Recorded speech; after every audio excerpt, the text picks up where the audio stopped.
তো আমাদের কপালটা এতই খারাপ যে কোনো জায়গায় বরফ পাইনি। তারপর লাস্টে চলে এসেছি মানালির কোকসারে। এখানে একটু বরফ পড়েছে শুনেছি। তো এখানে পাহাড়ে দেখো বরফ, আর রাস্তায় আসার সময় একটু একটু বরফ দেখে খুশি হয়ে গেছিলাম।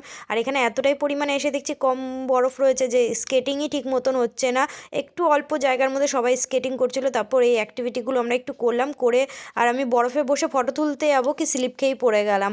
তারপর এই বরফ নিয়ে একটু খেলাধুলা করলাম আর একটু খুশি হয়ে গেছিলাম। স্নো পড়তে শুরু হয়ে গেছিলো, ভীষণ খুশি হয়েছিলাম এবার হয়তো ওই স্নো পড়বে ভোরে। তো কিছুক্ষণ পরেই দেখলাম কমে গেল। তো স্নোর খুশিতে আমি এমন নেচে নেচে যাচ্ছিলাম কি বলবো।